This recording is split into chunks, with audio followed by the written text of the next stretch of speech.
പെരിന്തൽമണ്ണയിലെ പാലക്കാട് റോഡിനുള്ള അമ്മിനിക്കാട്ടത്തെ കൊടികുത്തി മല ഒന്ന് കയറാൻ വേണ്ടി പോയതാട്ടോ. ഈ കൊടികുത്തി മല എന്ന് പറയുന്നത് അമ്മിനിക്കാടാണ് കേട്ടോ. പെരിന്തൽമണ്ണ നാഷണൽ ഹൈവേയിൽ നമ്മൾ പാലക്കാട് പോണ വഴി പാലക്കാട് റോഡിന് കുറച്ച് പോയാൽ മതി. അപ്പോൾ തന്നെ നമുക്കിങ്ങനെ അമ്മിനിക്കാട് നിന്ന് കാണാം. അമ്മിനിക്കാട് നിന്ന് ഇങ്ങനെ കൊടികുത്തി മലയ്ക്ക് തിരിഞ്ഞ് കയറി പോകണം കേട്ടോ. നല്ല അടിപൊളി വ്യൂ ആണ്. അതിൻ്റെ മുകളിലെത്തിക്കഴിഞ്ഞാൽ 360 ഡിഗ്രി വ്യൂ ഉള്ള കേരളത്തിലെ തന്നെ വളരെ കുറച്ച് സ്ഥലങ്ങളിൽ ഒരു സ്ഥലമാണ് കൊടികുത്തിമല എന്ന് എല്ലായിടത്തും ബോർഡ് വെച്ചിട്ടുണ്ട് കേട്ടോ. ഇങ്ങനെ കുറേ ചിൽഡ്രൻസ് പാർക്കും കുറേ പാർക്കുകളൊക്കെ ഉണ്ട്. ഗവൺമെൻറ്റിൻ്റേതായിട്ട് അതിൻ്റെ മുകളിലുള്ളത് ഈ ഒരു എക്കോ പാർക്കാണ് കേട്ടോ. കൊടികുത്തിമലയിലേക്ക് സ്വാഗതം എന്നൊക്കെ പറഞ്ഞ് കേരള സർക്കാരിൻ്റെ ബോർഡൊക്കെ ഉണ്ട്. ഇങ്ങനെ എല്ലാ ചെറിയ ടൂറിസം സ്ഥലങ്ങളിലൊക്കെ ഉണ്ടാവുന്ന പോലെ കുറേ തട്ടുകടകളും കുറേ ഉപ്പിലിട്ട മാങ്ങയും നെല്ലിക്കയും അങ്ങനെ കുറേ സ്പെഷ്യലായിട്ടുള്ള കുറേ സാധാരണ ഫുഡും കുറേ സാധനങ്ങളൊക്കെ ഉണ്ട് കേട്ടോ. കുറേ സ്നാക്സും കാടമുട്ടയും കുറേ പൊറോട്ട ഐറ്റംസും ഒക്കെ ഇങ്ങനെ കൊത്തു പൊറോട്ട എന്നൊക്കെ പറഞ്ഞ് കുറേ ബോർഡുകളൊക്കെ കണ്ടു കേട്ടോ. Welcome to Kodikuthimala eco tourism എന്ന് പറഞ്ഞൊരു വലിയ ബോർഡ് ഇങ്ങനെ വളഞ്ഞിട്ട് നമുക്കിങ്ങനെ കാണാം കേട്ടോ. നല്ല ഭംഗിയിൽ കരിങ്കല്ലുകൊണ്ടൊക്കെ കുത്തി വെച്ചിട്ടുണ്ടാക്കിയിട്ടുണ്ട്. ഇതൊരു കേരള ഗവൺമെൻറ്റിൻ്റെ ആണ് കേട്ടോ. ഇത് ഈ അവരുടെ അണ്ടറിലാണ്, ഗവൺമെൻറ്റിൻ്റെയാണിത്. ഗവൺമെൻറ്റിൻ്റെ ടിക്കറ്റും ഫോറസ്റ്റ് ഗാർഡ്സും ഒക്കെ ഉണ്ട് കേട്ടോ. 8 മണി മുതൽ 5 മണി വരെയാണ് ഇതിലേക്കുള്ളത്. തിങ്കളാഴ്ച അവധി എന്നൊക്കെ ബോർഡ് വെച്ചിട്ടുണ്ട്. കുറച്ച് പോലീസുകാരും ഫോറസ്റ്റ് ഓഫീസേഴ്സൊക്കെ ഉണ്ട് കേട്ടോ. ടിക്കറ്റ് കൗണ്ടറിൽ നമുക്ക് അഡൽസിനൊക്കെ 40 രൂപയാണ് കേട്ടോ ടിക്കറ്റ് ചാർജ്. കുട്ടികൾക്കാണെങ്കിൽ 20 രൂപയും. ബാഗൊക്കെ ചെക്ക് ചെയ്യുന്നുണ്ട്. പ്ലാസ്റ്റിക് നിരോധിത മേഖല ആയതുകൊണ്ട് തന്നെ ഇവിടെ പ്ലാസ്റ്റിക് ഒന്നും ഇടാൻ പറ്റില്ല. അപ്പോൾ നമ്മളെ ബാഗിൽ വല്ല പ്ലാസ്റ്റിക് കവർ ഉണ്ടോ, പ്ലാസ്റ്റിക്കിൻ്റെ കുപ്പി ഉണ്ടോ എന്നൊക്കെ അവർ ചെക്ക് ചെയ്യുന്നുണ്ട്. ഇട്ട് കഴിഞ്ഞാൽ 5000 രൂപ വരെ ഫൈൻ അടപ്പിക്കുന്നതാണ് അവർ പറഞ്ഞത് കേട്ടോ. നല്ല കയറ്റം കയറാനുണ്ട്. പക്ഷെ നല്ല രസമായിട്ട് 2 സൈഡിലും കാടായി നല്ല ഫ്രഷ് എയറൊക്കെ ശ്വസിച്ചുകൊണ്ട് നല്ല രസമായിട്ട് രാവിലെ ഒരു ട്രക്കിങ്ങിനൊക്കെ പോകാൻ പറ്റിയ സ്ഥലമാണ് കേട്ടോ. എന്നും ജിമ്മിലൊക്കെ പോയി കഷ്ടപ്പെടാതെ തന്നെ ഏകദേശം നല്ലോണം ട്രെഡ്മില്ലൊക്കെ കയറിയ ഒരു ഇഫക്റ്റ് കിട്ടും. അതുപോലെ നല്ല നാച്ചുറൽ ബ്യൂട്ടിയൊക്കെ ഇങ്ങനെ ആസ്വദിച്ചുകൊണ്ട് മലകളും നല്ല വ്യൂ പോയിൻറ്റ്സും ഒക്കെ കണ്ട് നല്ല കാടിൻ്റെയും ചെടികളുടെയും ഒക്കെ ഉള്ള നല്ല ഓക്സിജനൊക്കെ ശ്വസിച്ചുകൊണ്ട് ഒരു ദിവസം നടക്കാൻ പോവാം. അതിന് പറ്റിയൊരു സ്പോട്ടാണ് കേട്ടോ ഈ കൊടികുത്തിമല. ഇത് ആദ്യമായിട്ടാണ് ഞാൻ കയറുന്നത്. അത്യാവശ്യം നല്ല ഹൈറ്റ് ഉണ്ട്. അപ്പോൾ കയറാൻ പറ്റുമോ എന്നൊക്കെ ഒരു ചെറിയ സംശയമൊക്കെ ഉണ്ടെങ്കിലും ഫുള്ള് കയറി കേട്ടോ. നല്ല അടിപൊളി വ്യൂ ആയിരുന്നു. ഭയങ്കര സ്ലാൻഡിങ് ഒന്നും അല്ലാത്തതുകൊണ്ട് തന്നെ വലിയ ബുദ്ധിമുട്ടില്ലാണ്ട് തന്നെ നമുക്ക് കയറാൻ പറ്റും കേട്ടോ. തുടങ്ങിയിട്ടുള്ളൂ. ഇവിടെ ഇങ്ങനെ തുടങ്ങുകയാണ്. ഇങ്ങനെ 2 സൈഡിലും നിറയെ കാടുകളാണ്. ചില ഭാഗങ്ങളിലൊക്കെ ഇങ്ങനെ കൈവരികളൊക്കെ പിടിപ്പിച്ച് നല്ല ഭംഗിയാക്കി വെച്ചിട്ട് കുറേ ഭംഗിയുള്ള കാട്ടുപൂക്കൾ, വയലറ്റ് നിറത്തിലുള്ള കുറേ കാട്ടുപൂക്കളൊക്കെ കാണാനുണ്ട്. ഇടയ്ക്കിടയ്ക്ക് ഇങ്ങനെ കമാനം പോലെ കരിങ്കല്ലിൻ്റെ മോഡലും ഒക്കെ ആക്കിയിട്ട് ഇങ്ങനെ ഇടയ്ക്കൊക്കെ ഭംഗിയാക്കിയിട്ടുണ്ട്. ഒരു കുളം കിട്ടും. അങ്ങനെ കുറേ പായലുകളൊക്കെ ഇങ്ങനെ മുകളിൽ ഇങ്ങനെ കിടക്കുന്ന ഒരു പ്രത്യേകതരം പായലൊക്കെ നിറയെ വളർന്നിട്ടുണ്ട് കേട്ടോ.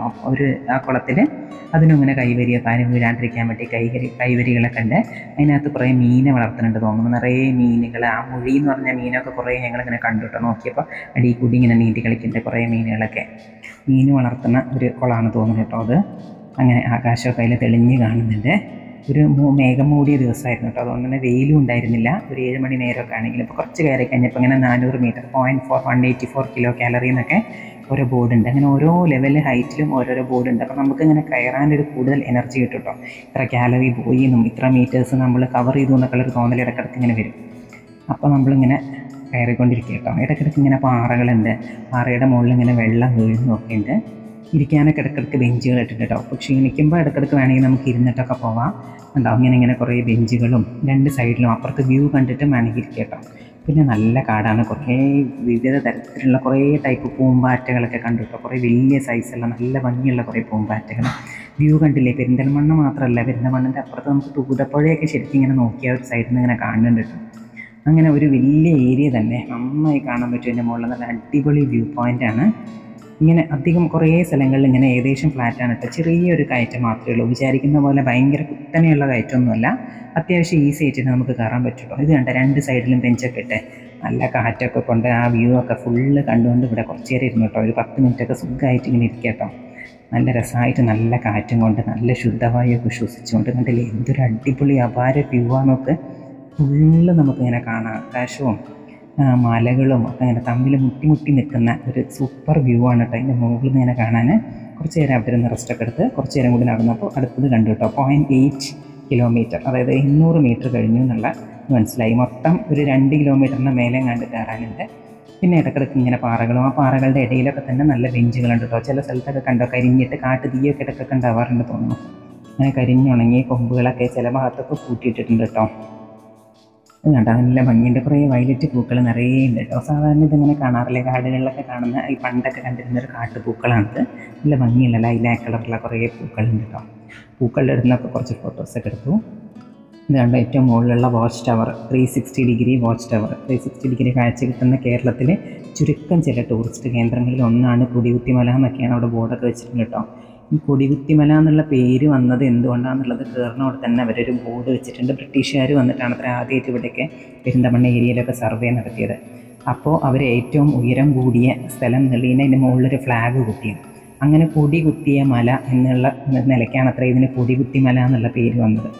പിന്നെ അമ്മിനിക്കാടാണല്ലോ ഇത് ശരിക്കും നിൽക്കുന്നത്. അമ്മിനിക്കാട് എന്ന് പേര് വരാൻ കാരണം ഇവിടെ 5 മുനിമാർ തപസ്സിരുന്നിരുന്നു അത്രേ ഈ മലയുടെ മുകളിൽ. അങ്ങനെ 5 മുനി മല എന്നുള്ള 5 മുനികൾ തപസ്സിരുന്നിരുന്ന കാട് എന്നുള്ള പേരിൽ 5 മുനിക്കാട് എന്നായിരുന്നു അത്ര പണ്ട് പേര്. അത് പിന്നെ പറഞ്ഞ് ലോപിച്ച് അമ്മിനിക്കാടായിരുന്നു. അതും ഫ്രണ്ടിൽ തന്നെ എഴുതി വെച്ചിട്ടുണ്ട് കേട്ടോ. ഈ മുനിമാരുടെയൊക്കെ ചിത്രമൊക്കെ പെയിൻറ്റ് ചെയ്ത് വെച്ചിട്ടുണ്ട്, നല്ല കാവ് ചെയ്ത് വെച്ചിട്ടുണ്ട് കേട്ടോ. തിരിച്ചു പോകുമ്പോൾ കാണിച്ചു തരാം. അങ്ങനെ നമ്മൾ 1.6 കിലോമീറ്റർ കവർ ചെയ്ത് 746 കിലോ കാലറിയും കളഞ്ഞു. അപ്പോൾ ഒരു സമാധാനമായി. രാവിലെ ഒരു മണിക്കൂർ കൂടുതൽ നമ്മൾ ട്രെഡ്മില്ലിൽ ഓടിയ ഇഫക്റ്റ് കിട്ടിയല്ലോ. പിന്നെ മുകളിലെത്തിയപ്പോൾ കണ്ടോ നല്ല അടിപൊളി വ്യൂ ആണ്, നല്ല സൂപ്പർ വ്യൂ. ആ മുകളിലേക്ക് കയറും തോറും വ്യൂ ഇങ്ങനെ കൂടി വരിക കേട്ടോ. ഇത് ഏകദേശം ഇവിടെ ഒരു ഫോറസ്റ്റ് ഓഫീസുണ്ട്. ഏകദേശം മുകളിലെത്താൻ നേരത്ത് വാച്ച് ടവറാണ് ഇതിൻ്റെ ഏറ്റവും ടോപ്പ് കേട്ടോ. കണ്ട ദൂരെ നമുക്ക് ആ വാച്ച് ടവർ ഇങ്ങനെ കാണാൻ തുടങ്ങി. ഇവിടെ ഒരു ഫോറസ്റ്റ് കഫറ്റീരിയ, ഫോറസ്റ്റ് ഓഫീസ് എന്നൊക്കെ പറഞ്ഞൊരു ഓഫീസൊക്കെ ഉണ്ട്. പക്ഷേ ഇതൊന്നും ഇപ്പോൾ വർക്കിംഗ് അല്ലാന്ന് തോന്നുന്നു. അവിടെ കോഫിയും ഇതൊന്നും കണ്ടില്ല കേട്ടോ. വെള്ളം നമ്മൾ എന്തായാലും പോകുമ്പോൾ കയ്യിൽ കരുതണം, അല്ലെങ്കിൽ ഇവിടെ വേറെ വെള്ളം ഒന്നും വാങ്ങാൻ കിട്ടുന്ന ഷോപ്പുകളൊന്നും അതിൻ്റെ ഉള്ളിൽ കയറി കഴിഞ്ഞാൽ ഇല്ല. അപ്പോൾ ഒരു ബോട്ടിൽ വെള്ളം മാത്രം, അതും പ്ലാസ്റ്റിക് ബോട്ടിൽ അല്ലാത്തൊരു ബോട്ടിൽ കയ്യിൽ വെക്കണതാണ് ഏറ്റവും നല്ലത്. ഈ പ്ലാസ്റ്റിക് ബോട്ടിൽ കുറേ ആൾക്കാർ കൈ പിടിച്ചിട്ടുണ്ട്, പക്ഷേ തിരിച്ചു പോകുമ്പോൾ അവർ ചെക്ക് ചെയ്യും. അത് അവിടെ ഇട്ടിട്ടുണ്ടെങ്കിൽ നമുക്ക് ഫൈൻ എടുക്കേണ്ടി വരും. അങ്ങനെ നമ്മൾ 1.8 കിലോമീറ്റർ എത്തിക്കഴിഞ്ഞപ്പോൾ വാച്ച് ടവർ നമുക്ക് കാണാൻ തുടങ്ങി. ഏകദേശം 2 കിലോമീറ്ററാണ് ഏറ്റവും ടോപ്പിലേക്കുള്ളത്. കണ്ടോ, ഇതാണ് വാച്ച് ടവർ. അതിൻ്റെ ഏറ്റവും മുകളിൽ വരെ നമുക്ക് കയറാൻ പറ്റും. മുകളിൽ കയറി കഴിഞ്ഞാൽ ഫുൾ 360 ഡിഗ്രി വ്യൂവിൽ നമുക്ക് പെരിന്തൽമണ്ണ കാണാൻ പറ്റും. നല്ല അടിപൊളി വ്യൂ ആണ് കേട്ടോ, പറഞ്ഞറിയിക്കാൻ പറ്റില്ല.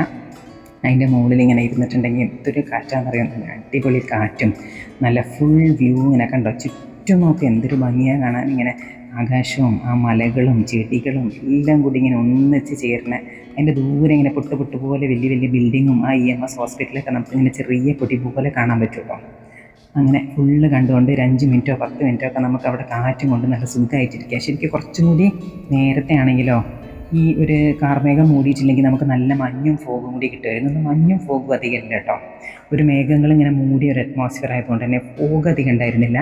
പിന്നെ സമയം അതേ ഒരു 7 മണി കഴിഞ്ഞിരുന്നു. കുറച്ചും കൂടി നേരത്തെ ആണെങ്കിൽ ചിലപ്പോൾ കുറച്ചും കൂടി ഫോഗൊക്കെ നമുക്ക് എക്സ്പീരിയൻസ് ചെയ്യാൻ കഴിയും. ഏതായാലും നല്ല കാറ്റും തണുപ്പും ഒക്കെ ഉണ്ടായിരുന്നു കേട്ടോ. അതിൻ്റെ മുകളിലായിട്ടും ഈ സമയമായിട്ടും വെയിലൊന്നും ഒട്ടും ഉണ്ടായിരുന്നില്ല. ഏതായാലും ആ വ്യൂ ഒക്കെ കണ്ട് ഇതിൻ്റെ ചുറ്റും നടന്ന് ഫുൾ 360 ഡിഗ്രി വ്യൂവും കൂടി കണ്ട് നമുക്ക് കുറച്ച് നേരം അവിടെ ഇരുന്ന് നന്നായി റിലാക്സ് ചെയ്ത് നല്ല ശുദ്ധവായുവൊക്കെ പ്രശ്വസിച്ച് നമുക്ക് തിരിച്ചിറങ്ങാം കേട്ടോ. നമ്മൾ തിരിച്ചിറങ്ങുമ്പോഴും നല്ല ഈസിയാണല്ലോ. നമ്മൾ കയറ്റം കയറിയപ്പോഴത്തെ യാതൊരു പ്രയാസമില്ല, നല്ല ഓടി ഇറങ്ങാൻ തോന്നും കേട്ടോ. നെല്ലിമരം കണ്ടില്ലേ, നിറയെ ചുവന്ന ഇലകളൊക്കെ ഇങ്ങനെ പൂത്ത് നിൽക്കുന്നുണ്ട്. സാധാരണ കാണാത്ത കുറേ പ്രാണികളെയും കണ്ടിട്ടോ. അത് കണ്ടോ, ഒരു പ്രത്യേകതരം വണ്ട്, കുറേ വരയൊക്കെ ആയിട്ട് ഉള്ള വണ്ട്, കുറേ വലിയ സൈസ് പൂമ്പാറ്റകൾ, അങ്ങനെ കുറേ എപ്പോഴും കാണാത്ത, നമ്മളെ വീട്ടിലും പറമ്പിലൊന്നും കാണാത്ത കുറേ ടൈപ്പ് ജീവികൾ കേട്ടോ. പൂമ്പാറ്റകളൊക്കെ കുറേ നല്ല ഭംഗിയുള്ള കുറേ പൂമ്പാറ്റകളുണ്ട്. ഒരു നല്ല സൈസുള്ളൊരു പൂമ്പാറ്റേനെ കണ്ടു കേട്ടോ. ഫുള്ളായിട്ട് കറക്റ്റായിട്ട് ക്ലോസപ്പായിട്ട് എടുക്കാൻ പറ്റിയില്ല. നല്ല ഭംഗിയുള്ള വലിയ പൂമ്പാറ്റകളൊക്കെ നിറയുന്നുണ്ട് കേട്ടോ. അങ്ങനെ നമുക്ക് നല്ല ഈസി ആയിട്ട് തന്നെ ഇറങ്ങി പോരാനും പറ്റും. കയറിയ ആ ഒരു ക്ഷീണം ഫുള്ള് നമുക്ക് ഇറങ്ങുമ്പോൾ അങ്ങോട്ട് തീർക്കാം. നല്ല ഓടി ഇറങ്ങാൻ പറ്റുമല്ലോ, നല്ല സ്പീഡിൽ ഓടി ഇറങ്ങാൻ പറ്റും. ഇത് കണ്ടോ, എന്തൊരു സൈസിൽ പൂമ്പാറ്റ. ഒരു കിളിയുടെ, ഒരു ചെറിയ കിളിയുടെ അത്രയും സൈസുണ്ട്, പക്ഷേ ഇതൊരു പൂമ്പാറ്റയാണ് കണ്ടോ. അങ്ങനെ ഈ ജീവികളെയൊക്കെ കണ്ട് നല്ല കാറ്റൊക്കെ കൊണ്ട് നല്ല സന്തോഷമായിട്ട് നല്ല രസമായിട്ട് നമുക്ക് ഒരു മോർണിംഗ് ചിലവഴിക്കാൻ പറ്റിയൊരു സ്ഥലമാട്ടോ ഈ കൊടികുത്തിമല. പെരിന്തൽമണ്ണ എന്നുള്ളവർക്ക് വളരെ അടുത്താണ്. പിന്നെ മണ്ണാർക്കാടൊക്കെ ഉള്ളവർക്കും അധികം ദൂരമൊന്നുമില്ല കേട്ടോ. താഴെ ഇങ്ങോട്ട് വരണം, പെരിന്തൽമണ്ണ റൂട്ടിന് വരുമ്പോൾ ഇങ്ങനെ ഉണങ്ങിയൊരു മരമൊക്കെ നിൽക്കുന്നുണ്ട്. കുറേ ഫോട്ടോ പോയിൻറ്റ്സ് ഉണ്ട്. നല്ല നന്നായുള്ള ഭംഗിയുള്ള ഫോട്ടോസ് എടുക്കാൻ പറ്റിയ കുറേ ഫോട്ടോ പോയിൻറ്റ്സും ഉണ്ട്.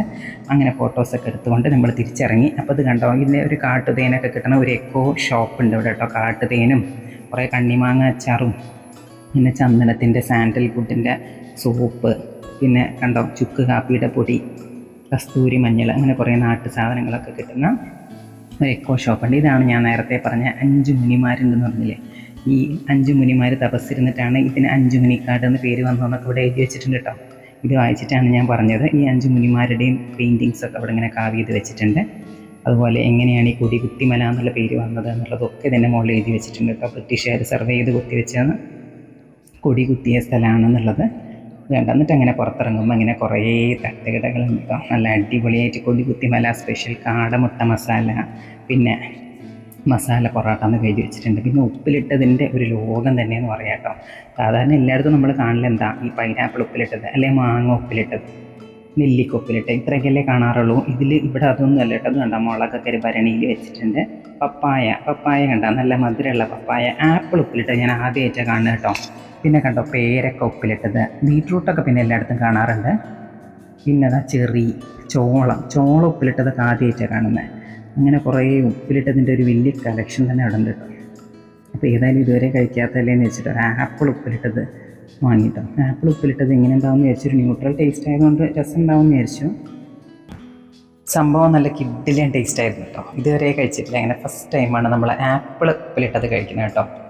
ഇത് കണ്ടോ, ഇതാണ് തേൻ നെല്ലിക്ക എന്ന് പറഞ്ഞാൽ പിന്നെ മധുരമാണ്.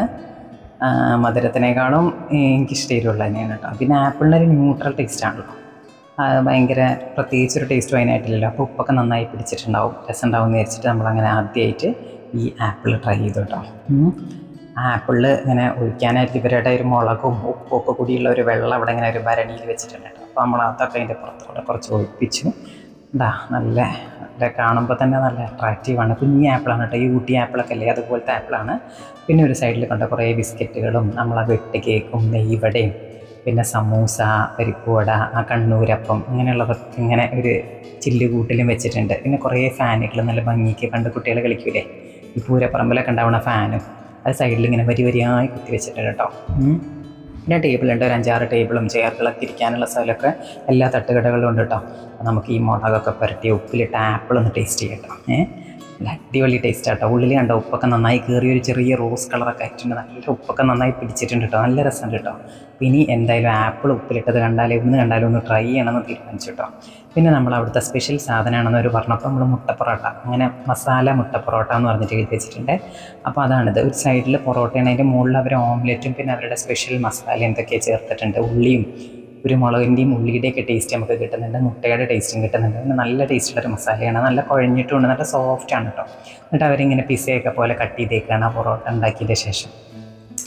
അപ്പോൾ നല്ല രസമുണ്ട് കേട്ടോ, കഴിക്കാനൊക്കെ നല്ല രസമുണ്ട്. നല്ലൊരു സ്നാക്കാണ്. നമ്മൾ ഈ ചട്ടിപ്പത്തിരിയൊക്കെ കഴിക്കില്ലേ, ഏകദേശം അതുപോലത്തെ ഒരു ടേസ്റ്റ്. ഈ മുട്ടയുടെയും ഒക്കെ മുട്ടപ്പത്തിരിയൊക്കെ ഉണ്ടാക്കില്ലേ അതുപോലത്തെ ഒരു ടേസ്റ്റാണ് കേട്ടോ. പിന്നെ കാടമുട്ട മസാല അത് നല്ല രസമാണെന്ന് അവർ പറഞ്ഞപ്പോൾ അതും ഒന്ന് ട്രൈ ചെയ്യാൻ വാങ്ങിയിട്ടോ. അതിൻ്റെ മുകളിൽ ഇങ്ങനെ നല്ല ഫ്രഷായിട്ട് കട്ട് ചെയ്ത് ഉള്ളിയൊക്കെ ഇങ്ങനെ നിറയെ അരിഞ്ഞിട്ടിട്ടുണ്ട്. നല്ല അടിപൊളി മസാലയാണ് കേട്ടോ. അതിൻ്റെ നല്ല പെപ്പറിൻ്റെയും കുരുമുളകിൻ്റെയും മല്ലിയിലയുടെയും ഉള്ളിയുടെയും ഒക്കെ മണവും ടേസ്റ്റൊക്കെ വരുന്നുണ്ട്. നല്ല അടിപൊളി ടേസ്റ്റാണ്. രണ്ടും നല്ല സൂപ്പർ ടേസ്റ്റ് ചെയ്യുന്നു കേട്ടോ. രണ്ടും ഏതായാലും ട്രൈ ചെയ്തത് നന്നായി. പിന്നെ കൊടികുത്തിമലയിൽ കയറുമ്പോൾ അതിൻ്റെ താഴെ തന്നെ 2-3 തട്ടുകടകളുണ്ട്. എല്ലായിടത്തും പേര് തന്നെയാണ് കേട്ടോ. കാടമുട്ട മസാല മുട്ട പൊറോട്ട ഇതൊക്കെയാണ് അവരുടെ സ്പെഷ്യൽ സാധനങ്ങൾ. രണ്ടും നല്ല സൂപ്പർ ടേസ്റ്റാണ്. എന്തായാലും അപ്പോൾ ഒന്ന് ട്രൈ ചെയ്യാം കേട്ടോ. അങ്ങനെ നമ്മൾ ഫുള്ള് പ്ലേറ്റ് ഒരു 5 മിനിറ്റ് കൊണ്ട് തന്നെ കാലിയാക്കി. നല്ല അടിപൊളി ടേസ്റ്റാണ്. എനിക്ക് കൂടുതൽ ഇഷ്ടമായത് ഈ കാടമുട്ട മസാലയാണ്. ഇതും നല്ല തന്നെയാണ് കേട്ടോ. രണ്ടും ടേസ്റ്റാണ്. ഒരു സ്നാക്കായിട്ട് ചായയുടെ ഒക്കെ കൂടെ കഴിക്കാം. പിന്നെ അവിടെ സ്പെഷ്യലായിട്ടുള്ളൊരു ചായയാണ് പുൽച്ചായ എന്ന് പറഞ്ഞ് എഴുതി വെച്ചിട്ടുണ്ട് കേട്ടോ. പുൽച്ചായ എന്ന് പറഞ്ഞാൽ നമ്മൾ ഈ പുൽത്തൈലൊക്കെ ഉണ്ടാക്കുന്ന പുല്ലാണെന്ന് തോന്നുന്നു, എന്തോ ഒരു ആയുർവേദിക്കായിട്ടുള്ള പുല്ല്, ആ പുല്ലിട്ടിട്ട് ഉണ്ടാക്കുന്ന ഒരു ചായ. അപ്പോൾ നമുക്ക് ചായയും വേണമല്ലോ, ഈ കാടമുട്ട മസാലയൊക്കെ കഴിച്ചതല്ലേ, അത്യാവശ്യം എരിവും ടേസ്റ്റും ഒക്കെ ഉണ്ട്. അപ്പോൾ നമ്മൾ അതിൻ്റെ കൂടെ ഒരു ചായയും കൂടി ഓർഡർ ചെയ്തു. ഈ പുൽച്ചായ എന്ന് പറഞ്ഞാൽ ഈ പുല്ലിട്ടിട്ടുള്ള ചായ ഓർഡർ ചെയ്തു കേട്ടോ. ഈ കാടമുട്ട മസാല അത്യാവശ്യം ഒരു ഫുൾ പ്ലേറ്റ് ഉണ്ട് കേട്ടോ. 2 പേർക്ക് കഴിക്കാനുള്ളതുണ്ടാവും. ഒരു 10 കാടമുട്ടയൊക്കെ ഉണ്ടെന്നാണ് തോന്നുന്നത്. ഒരു 10-20ഓളം പീസുകളുണ്ട്, നിറയെ പീസുകളുണ്ട്.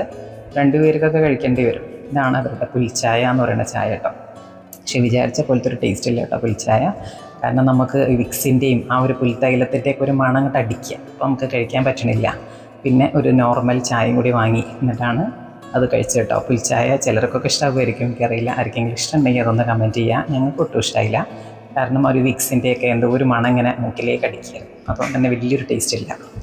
അങ്ങനെ നമ്മൾ അതൊക്കെ കഴിച്ചിട്ട് അവിടെ നിന്ന് ഇറങ്ങിയിട്ടോ. അപ്പോൾ ചെറിയ റേറ്റുള്ളൂ. വേറെയും കണ്ടോ അങ്ങനെ കുറേ കടകളുണ്ട് കേട്ടോ. ഉപ്പിലിട്ടതും കാടമുട്ടയൊക്കെ കിട്ടുന്നതും പിന്നെ ആ നല്ല വ്യൂ ഒക്കെ കണ്ടുകൊണ്ട് തന്നെ അവിടെ സൈഡിൽ ഇങ്ങനെ ബെഞ്ചും ഇതൊക്കെ ഇട്ടിട്ടുണ്ട് കേട്ടോ.